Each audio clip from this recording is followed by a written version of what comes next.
네, 그래도 이번에 딱 두 번 배신당한 거 말고는 두 번이나 졌네. 또 배신. 저번에 한 번. 나 혼자 연락이 당일 찍고 있었는데 끊겼더라고. 뭐 그렇게 크게 중요한 내용은 아니라서 다시 찍거나 그러진 않는데. 왜 끊기는 거지 근데? 방해 금지 모드 해놔야겠다. 전화가 오거나 그럴 때 좀 끊기더라고. 근데 과외금지에서 2번 걸면 걸리. 그럼 이제 내가 그 사람 쫓아가야 돼 그러면. 그 사람 찾아갈 겁니다.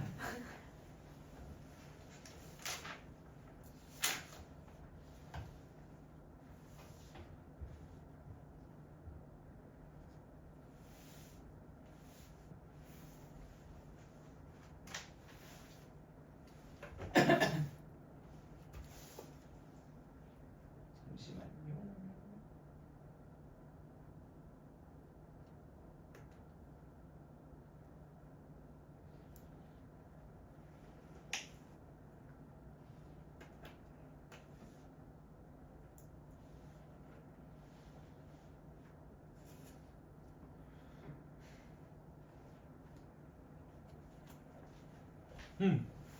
그래서 이제 아까도 말씀드렸듯이 이렇게 축에 접하는 상황이 만들어졌을 때는 그때는 x축에 접할 때 몇 개 생긴다고? 위아래, y축에 접할 때 어떻게? 양옆에 이렇게 생긴다고. 그러니까 여러분들이 기본적으로 세팅하는 것 자체가 양수, 위, 뭐 오른쪽, 뭐 일사분면 약간 이게 기본 디폴트 값이기 때문에 자꾸 그쪽에서만 생각을 하는 경향이 있어요. 그러니까 그런 것들을 자꾸 깨트리셔야 됩니다. 알겠죠? 여러 방면에서 있을 수 있다는 거. 그러면은 이거는 어떨까요? 반지름의 길이는 3이야. 근데 이게 x축, y축에 모두 접해. 그러면은 중심 좌표가 몇 콤마 몇이게?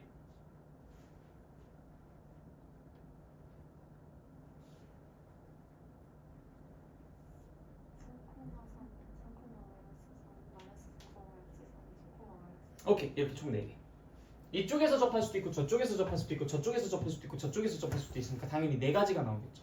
근데 x축, y축에 모두 접한다고 했으니까 x축으로부터 떨어진 거리랑 y축으로부터 떨어진 거리가 모두 3으로 일정해야 되겠지. 따라서 당연히 절대값으로만 본다면은 3과 3이 x좌표랑 y좌표가 절대값이 그렇게 나와야 될 거야. 그러니까 이제 조합들이 총 4가지가 나오겠죠. 3과 3, 3과 마이너스 3, 마이너스 3과 3, 마이너스 3과 마이너스 3 이렇게 총 4가지. 그래서 이렇게 4구역에 모두 다 얘기를 해주실 수 있어야 된다. 무슨 말인지 알겠죠? 좋아요. 자, 그러면은 이 상황은 좀 어떨까? 자, 앞으로 여러분들이 많이 마주할 문제가 어떤 문제가 있냐면 예를 들어서 1,2라는 점을 지나는 원이 있는데 그 원이 x축과 y축과 모두 접한다라고 할게요. 그럼 그때 우리가 그 원의 방정식을 뭐라고 쓰면 좋겠어요? x축과 y축에 모두 접하는 원의 방정식을 만들 거야. 그러면 당연히 중심 좌표는 몇 콤마 몇이겠어요? 반지름의 길이를 r이라고 우리가 가정할 때 반지름의 길이를 모르니까 그럼 몇 콤마 몇? 자, 1,2를 지난다고 했죠, 그쵸? 그럼 당연히 1,2 어디 있어요? 여기에 있겠죠, 그쵸? 근데 얘를 지나면서 x축, y축에 모두 접해야 된대요. 그럼 그 원은 여기 있겠어요, 여기 있겠어요, 여기 있겠어요, 여기 있겠어요. 어디 있겠어요? 당연히 1사분면에 있겠지. 다른 사분면에 있으면서도 이 점을 지나면서 x축, y축에 모두 접할 수 있지 않을까요? 퍽이나 가능하겠다. 자, 얘들 여기 2사분면에 있어. 어떻게 지나 이게? 뭐 대충 이 사분면 여기까지 하자. 또 타협을 해? 무슨 뭐 서희야? 그냥 뭐 거란이는 단판 짓게? 알아요, 여러분들? 한국사 시간 배웠어요? 배웠구나. 오케이. 강동 6주.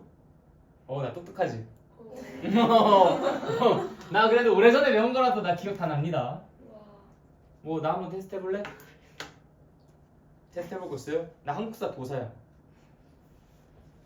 물어봐봐 뭐 아무거나. 병자호란이 일어난 그래서 이제 우리가 아니 연도까지 물어보지 마. 병자호란. 네, 임진왜란까지는 기억해. 임진왜란 1592년입니다. 맞지 않아요? 을미사변.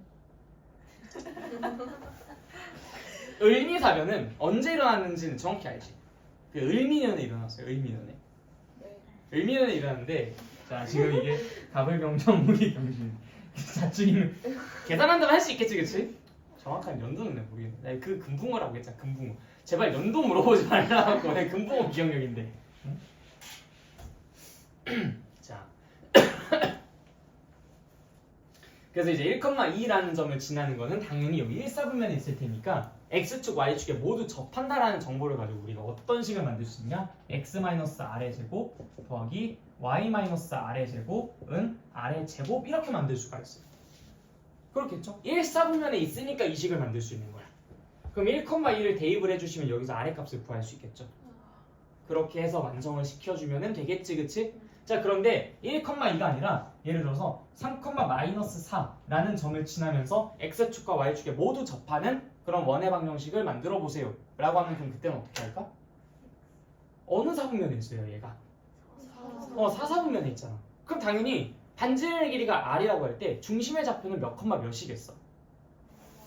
r,-r이겠지. 그럼 식이 어떻게 세워지겠어요? 이 상황에 해당해서는 x-r의 제곱 플러스 그렇지 는 r제곱 이렇게 여기에다가 이걸 대입해야 되는 거야. 근데 자꾸 애들이 여기다가 대입해.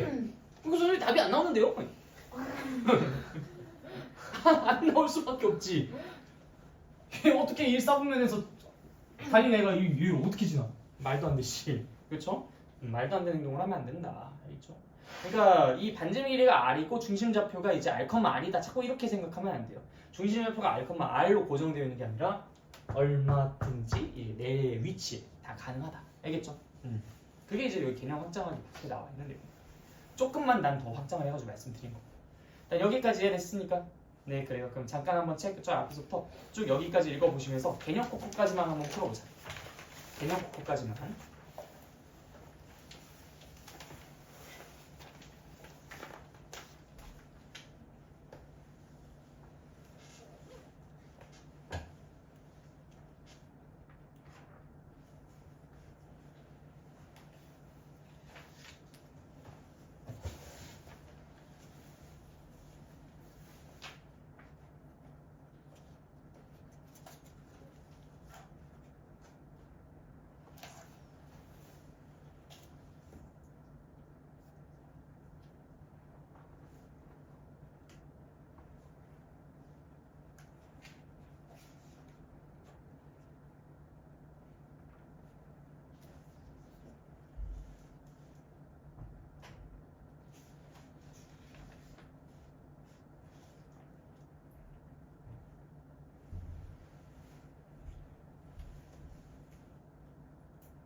자, 그럼 계속 이어서 보도록 하겠습니다.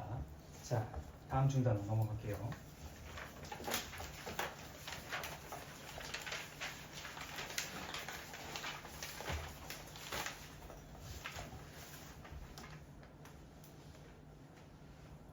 자, 원과 직선의 위치 관계, 원과 원의 위치 관계. 우리가 딱 두 가지를 공부를 하는 게 두 번째 중단원입니다. 한마디로 원과 다른 도형의 위치 관계를 이해를 하는 거예요. 자, 근데 이거는 마치 뭐랑 되게 좀 느낌이 비슷하냐면 여러분들이 어떤 도형과 도형 사이의 위치 관계를 배웠었던 가장 최근에 배웠었던 적이 언제죠? 수상의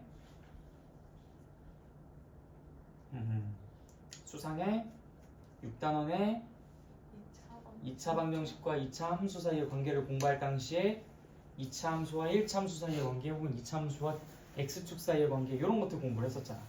그때 이야기했었던 그 원리가 여기서도 그대로 적용이 될 수가 있겠죠, 그렇죠? 자, 우리가 그때 y는 ax 제곱 더하기 bx 더하기 c라는 2차 함수와 y는 mx 더하기 n이라는 1차 함수 사이의 위치 관계가 다음과 같이 이렇게 세 개가 존재한다 라고 이야기를 하면서 얘와 얘가 서로 똑같도록 하는 x의 값이 두 개냐 아니면 한 개냐 아니면 없냐를 이용해서 위치 관계를 따졌었습니다. 그래서 그때 당시에 이야기했었던 게 얘와 얘가 서로 똑같다라는 방정식의 실근의 개수를 조사하기 위해서 판별식 D를 이용을 했었죠. 따라서 D가 0보다 더 크다, 실근이 두 개 있다는 얘기니까 1번이 되겠죠. D가 0과 같다, 그러면 이제 2번이 되겠고요. D가 0보다 작다, 그러면 3번이 되는 거겠죠, 그렇죠? 네.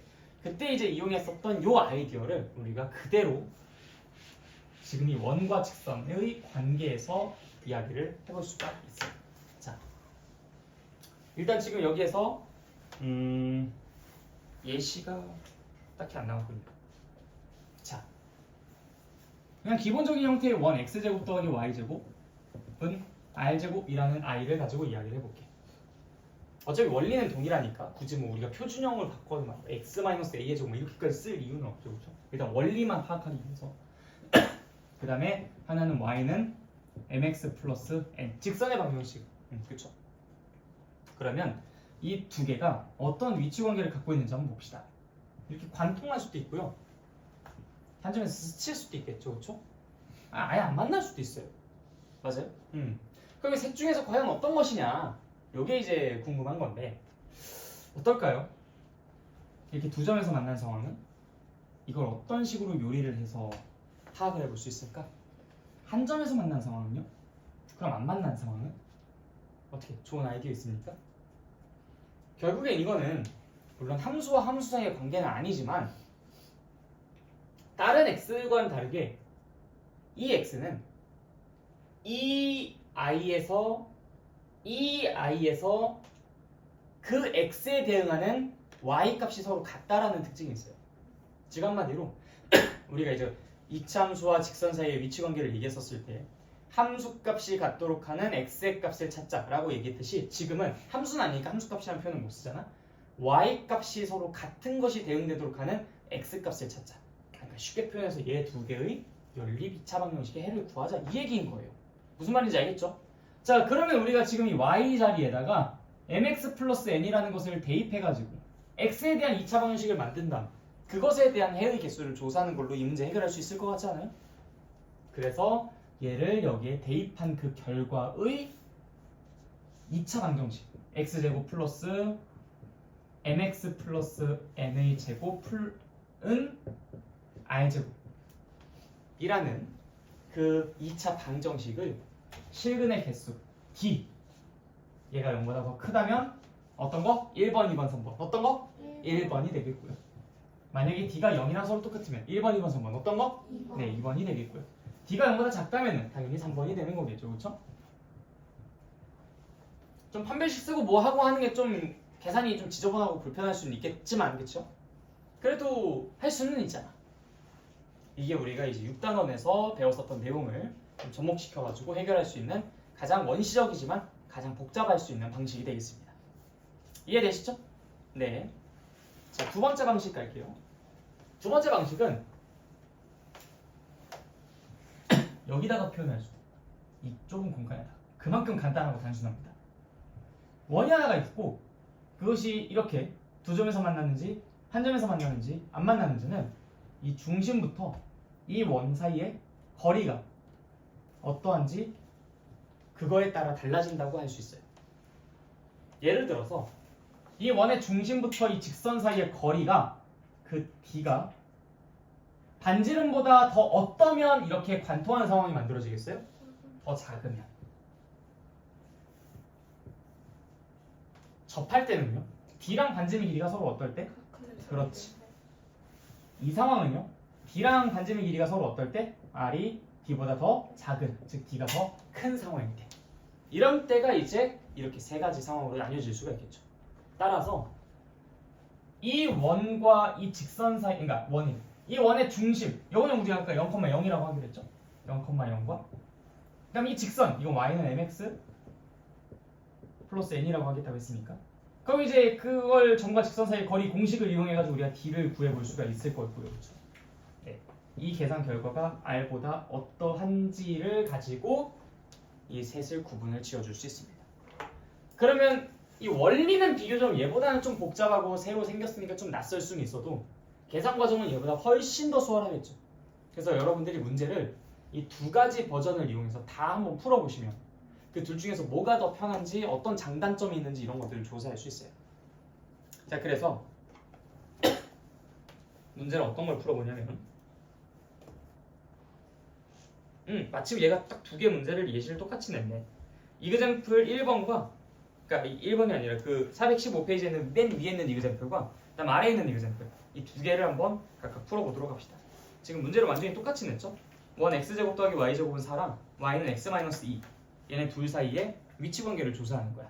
그런데 첫 번째 방식을 이용하는 것과 두 번째 방식을 이용하는 거 이렇게 두 가지로 나눠놨죠? 네, 둘 다 한번 도전해 보도록 합시다. 뭐가 더 쉬운지 그리고 각각의 방법의 장단점이 무엇인지 내가 어떤 순간에 어떤 방법을 선택하는 게 적절한지 이것까지도 여러분들이 한번 좀 파악해 주시면 너무나 좋을 것 같아요. 단순히 답만 구하지 마. 알겠죠? 우리는 그것만을 목적으로 두지 않아요. 어떤 방식이 어떤 장단점이 있는지 그래서 어떤 상황에서 어떤 것을 이용하는 게 합리적인지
자, 다들 얼추 해보셨죠?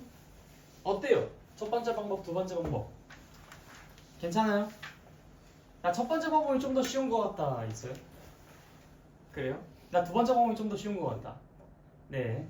자, 첫 번째 방법이 더 쉽다고 생각하시는 분들의 생각을 내가 살짝 좀 바꿔드릴게요. 만약에 얘가 점의 좌표가 그리고 직선의 방정식이 이것보다 조금 더 복잡해졌다면 어땠을까요? 예를 들어서 이 중심의 점의 좌표가 뭐 0,0이 아니라 뭐 3,5라든지 이 직선의 방정식이 이게 아니라 y는 뭐 2분의 1x 더하기 3 아니면 3x 7 뭐 이런 식으로 좀 아무래도 내가 전개를 하는 상황이라든지 그 다음에 2차 방정식을 만들어서 판별식을 쓰는 상황의 그 계산 결과를 좀 복잡하게 만들어주면 만들어줄수록 이 첫 번째 방법은 조금 네, 이 효율성이 떨어지겠죠, 그렇죠? 근데 두 번째 방식은 점이 바뀌든 직선이 바뀌든 그게 그렇게 큰 차이가 나진 않을 거예요, 그렇죠? 복잡하면 복잡할수록 두 번째 방법이 훨씬 더 쉽게 느껴질 겁니다. 그래서 지금은 이 쉬운 문제이기 때문에 호불호가 좀 갈릴 수는 있어도 이게 문제가 어려워지면은 확실히 1번으로 좀 쏠려요. 아니 2번으로 좀 쏠려요. 그럼 1번은 완전히 뭐 그냥 이거는 그냥 사장되어야 되는 방식이냐? 그건 아니야. 1번이 반드시 필요한 상황도 있어요. 그 상황이 어떤 상황일지 생각해 보신 분 계십니까? 그거 생각하라고 시간 들였던 거야. 각각의 방식의 장단점이 무엇이며 한마디로 1번 방식의 장점을 찾아라 이거지. 1번 방식이 사용돼야 되는 상황과 2번 방식이 사용돼야 되는 상황 매뉴얼을 정해보자 이거야. 그러니까 2번 방식으로는 할 수가 없는데 1번 방식으로는 할 수 있는 상황이 있어요. 그게 무엇일까?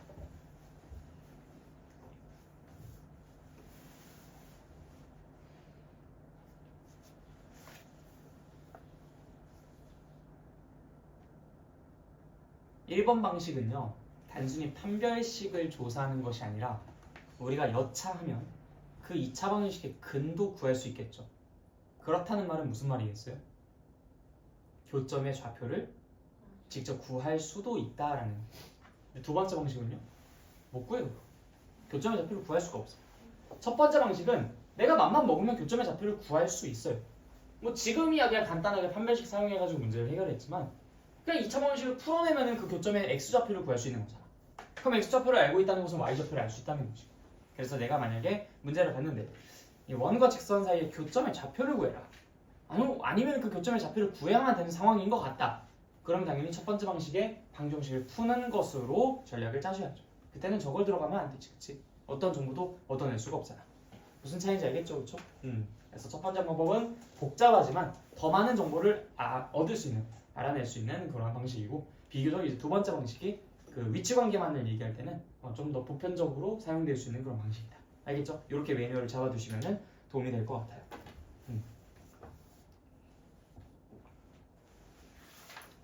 한 장 넘어갑시다.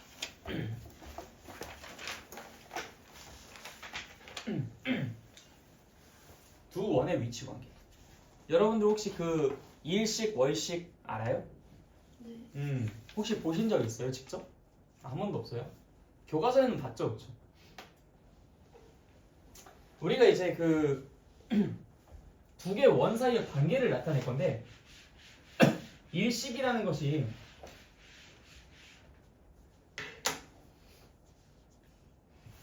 이 태양이 이렇게 있는데 이 달이 이렇게 쭉 이동하면서 그 가리는 현상이 이게 일식인 거잖아요, 그렇죠? 그래서 이 원 하나를 점점 여기 이렇게 이동시킬게요. 그러면서 점점 가까워지면서 이 원이랑 이 원 사이에 어떤 위치 관계가 있는지 그걸 한번 상상해 보도록 합시다. 또 저기서부터 계속 여기까지 오는 동안은 지금 서로 안 만나는 상황이잖아, 그렇지? 일단 1번 만나지 않는다 라는 상황이 있어요. 점점 더 가까워진다고 생각해 봅시다.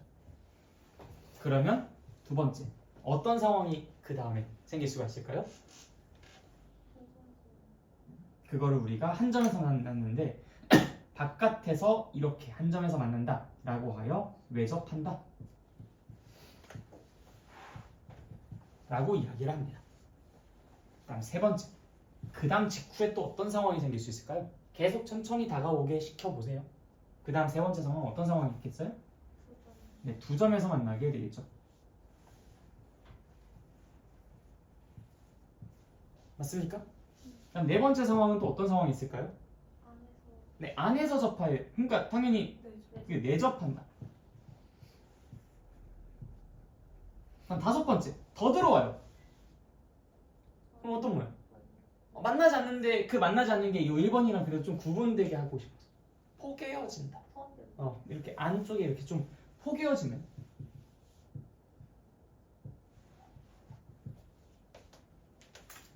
다섯 가지 상황으로 생각해 볼 수가 있겠죠. 맞아요? 그래서 첫 번째 상황은 이거, 두 번째 상황은 이거, 세 번째 상황은 이거, 네 번째 상황은 이거, 다섯 번째 상황은 이거. 이런 왜 점점 줄어들지? 풍선인가? 어쨌든 이런 느낌으로 점점 다가오면 다가갈수록 안 만나는데 외접하고 그 다음에 두 점에서 만나고 그 다음에 이렇게 한 점에서 내접하고 안쪽에 포개어지고 이런 식으로 점점 다가오면서 이렇게 위치 관계를 갖겠죠. 자, 그러면 이거를 우리가 이렇게 한번 나눠보자. 이거 기준으로 이게 무슨 상황이야? 외접한 상황이지. 이거 기준으로 얘랑 그것이 아닌 것과 어떤 식으로 어떤 것을 기준으로 나눠질 수 있을까요? 자, 한번 생각해봐. 이 원의 중심과 이 원의 중심이 있어요. 그 중심과 중심 사이에 거리를 한번 구해볼게. 그 거리 D가 이 원의 반지름의 길이 라지 R이랑 이 원의 반지름의 길이 스몰 R, 얘네 두 개를 합친 것보다 현재는 더 어때요? 더 길지?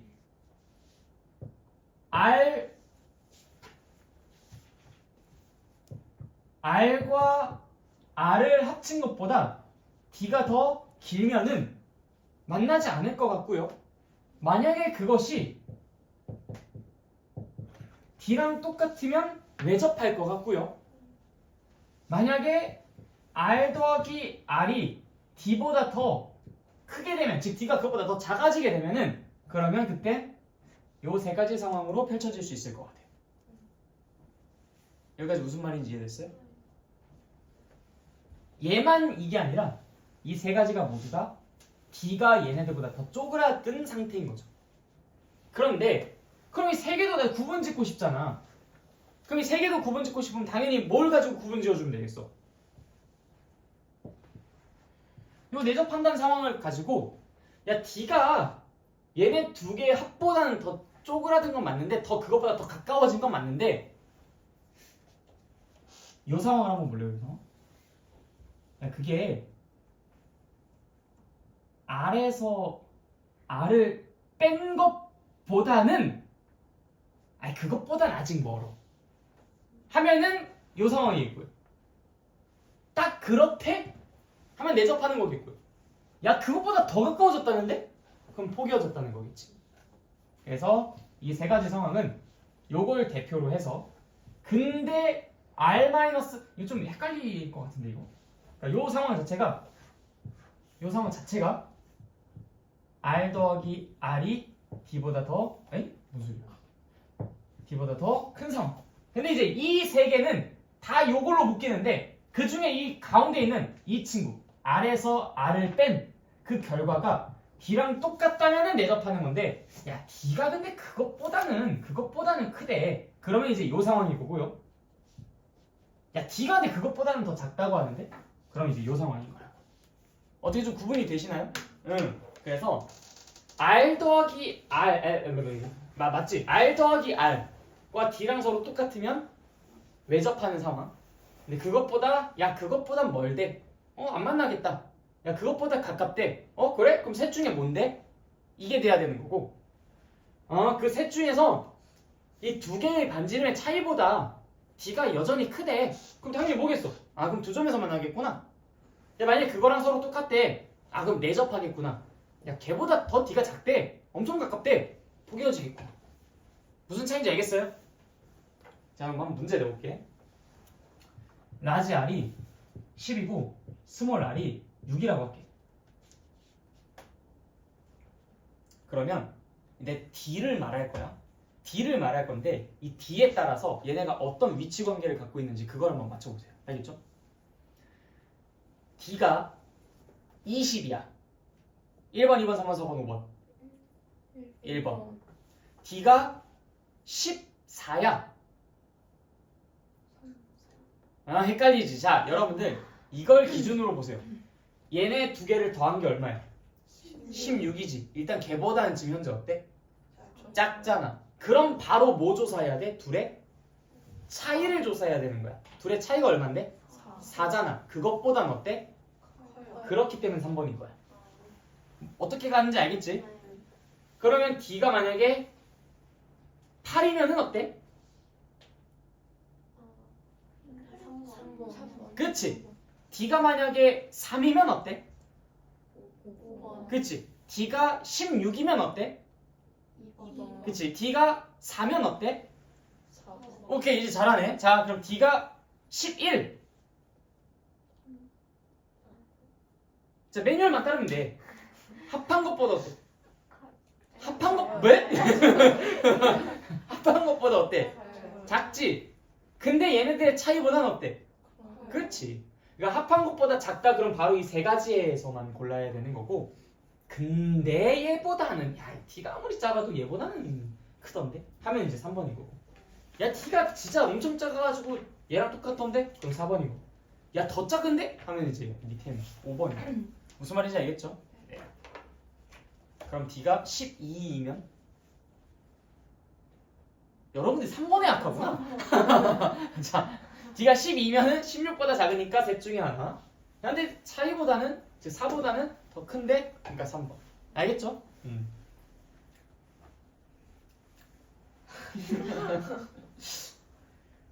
D가 4면 4번. D가 16이면 2번. D가 20이면 1번. D가 10? 3번. 자, 그냥 잘 모르겠으면 3번이라 해라 그냥. 바로 답 안 나오면 3번이라 해. 자, 2면 5번. 5번. 3이면 4면 4번. 4번. 5면 6, 7, 8, 9, 10, 11, 12, 13, 14, 15, 17, 2번. 17이라 했는데? 이 자식들이 이걸 아주 그냥 재밌어. 재밌어 아주. 자, 넘어갈게요. 아예 넘어갈게요. 그럼 이제 두 원의 교점을 지나는 직선 및 원의 방정식이라는 단어가 나옵니다. 어디서 많이 들어본 멘트인데? 어디서 들어봤지 이거? 야, 오늘 했잖아. 오늘 수업 야, 오늘의 첫 번째 멘트가, 자 얘들아, 우리 직선과 직선의 교점을 지나는 직선의 방정식, 두 직선의 교점을 지나는 직선의 방정식 한번 복습하고 갈까? 이따가 원 할 때 필요하니까 그럼 복습하고 가자. 이 얘기 하고 시작했지. 그거랑 똑같잖아 멘트가. 두 직선의 교점을 지나는 직선의 방정식, 두 원의 교점을 지나는 도형의 방정식, 똑같잖아요 멘트가. 그렇지? 근데 이제 이 두 원의 교점을 지나는 뭐 직선도 있고 원도 있나 보지, 그치? 근데 그도 그럴 것이, 교점이 이렇게 두 개가 생길 거 아니야. 그럼 두 개의 교점을 쓱 있는 직선도 당연히 만들어질 것이고요. 두 개의 교점을 지나는 뭐 이런 원도 만들어지겠지. 좀 왜 이렇게 삐꾸같이 생겼지? 오늘 원이 전체적으로 안 그려지네. 그래서 이제 이런 원도 생길 수 있고요. 이런 직선도 생길 수가 있겠지, 그치? 그래서 이제 그런 상황들에 대해서 우리가 좀 탐구를 해보겠다라는 얘기야. 자, 그림 좀 다시 읽자. 좀 기분이 나빠. 자, 다시 경건한 마음으로. 오. 좀 삐꾼데. 아, 잠깐만, 다시.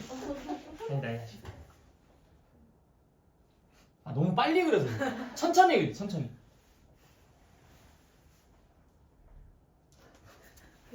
아까보다 나은 것 같은데요? 그쵸? 괜찮죠? 자, 그 다음 이것도 천천히. 아, 천천히 하면 되네. 빨리 하니까 안 되네. 왜 또 삐꾸로 그리기를 또 기대하고 있었지? 다들 눈빛이 아주 그냥 아쉽네. 아쉽네. 뭐 이러고 있지, 그치? 자, 그래서 이제 우리가 일단 첫 번째 이 두 개의 교점을 먼저 각각 P, Q, R, S라고 두겠습니다. 이 원방부터 먼저 얘기를 해줘야지. 이 원방은 우리가 이제 표준형 말고 일반형으로 좀 써볼게요. 우리가 직선의 방정식도 일반형을 가지고 그 이야기를 했었잖아, 그치? 그래서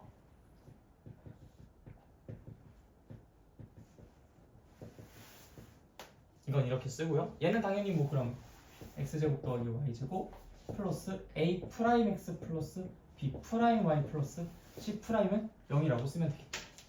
일단 여기까지 이해되시죠?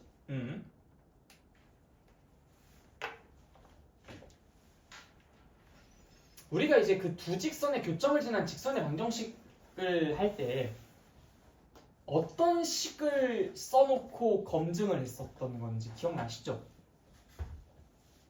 이 식의 어느 쪽에든 k를 하나 곱해서 더해준 다음에 는 0 해놓고 검증 들어갔잖아, 그치? 지금도 그런 비슷한 아이디어를 생각해보면 좀 괜찮지 않을까? 그쵸? 그래서 x제곱 더하기 y제곱 더하기 ax 더하기 by 더하기 c 더하기 k 괄호 x제곱 더하기 y제곱 더하기 a 프라임 x 더하기 b 프라임 y 더하기 c 프라임은 0 이라고 식을 한번 세워볼게요. 자, 일단 여기에서 1번, 2번 각각 검증 들어간다. 자, 그런데 우리가 일단은 아까 직선도 만들 수 있고 원도 만들 수 있다고 했잖아요. 근데 얘네 두 개를 더하면 일단 그게 어떤 형태의 방정식이 만들어질지 그것부터 한번 먼저 생각해 볼게요. k의 값이 만약에 마이너스 1이 아닌 그냥 일반적인 값을 갖는다면 x제곱과 y제곱, kx제곱과 ky제곱 얘네들은 1 플러스 k라는 인수가 아니라 1 플러스 k라는 개수를 가진 x제곱과 y제곱으로서 내가 양변에 또 똑같이 1 플러스 k를 나눠줬을 때 x제곱 더하기 y제곱 더하기 어쩌고저쩌고 이런 형태로 식을 정리할 수 있을 거라 생각해요. 자, 다시 갈까요?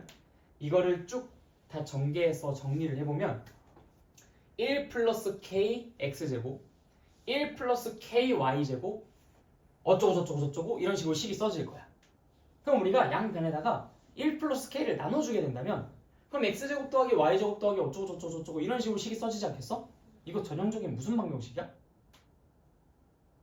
야, x제곱 더하기 y제곱 더하기 쩌쩌쩌쩌쩌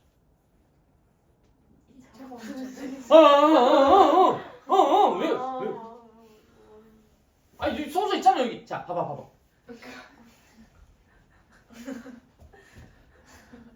아이 답답해. 자, 1 플러스 k로 나눠주면은 x제곱 더하기 y제곱 더하기 x에 대한 1차항 더하기 y에 대한 1차항 더하기 상수항은 0 이런 걸로 나올 거 아니야. 이게 전형적인 무슨 방정식이야? 아니 그게 중요한 게 아니잖아. 무슨 방정식이냐고. 원의 방정식. 원의 방정식이잖아. 2차 방정식인 게 뭐가 중요해. 무슨 노동을 만드는지를 확인해야 될 거 아니야. 자, 다 이해되시죠? 그렇죠? 대신 k가 마이너스 1이 아닐 때 k가 마이너스 1이 되어버리면 홀라당 없어져 버리잖아. 그렇지? 그래서 이제 k가 만약에 마이너스 1이 아니라면 그럼 그때는 얘가 1 플러스 k라는 공통인 개수를 갖고 있기 때문에 그걸로 나눠져 버리면은 여전히 지금과 같은 원의 방정식의 일반형의 형태로 정리가 될 거야. 그러니까 k가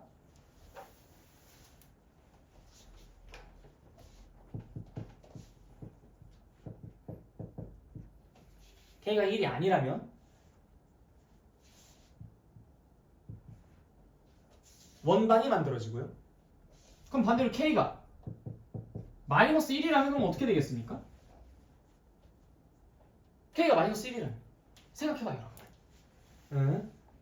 마이너스 X제곱 마이너스 Y제곱 어쩌고저쩌고. 그럼 X제곱 더하기 Y제곱에다가 여기 마이너스 X제곱 마이너스 Y제곱 어쩌고저쩌고 이게 지금 어떻게 되겠어? 삭제가 되면서 뭐만 남아요? X랑 Y로 이루어진 1차 방정식의 형태가 남지, 그치? 그러니까 무슨 방정식? 직선의 방정식이 만들어진 직발.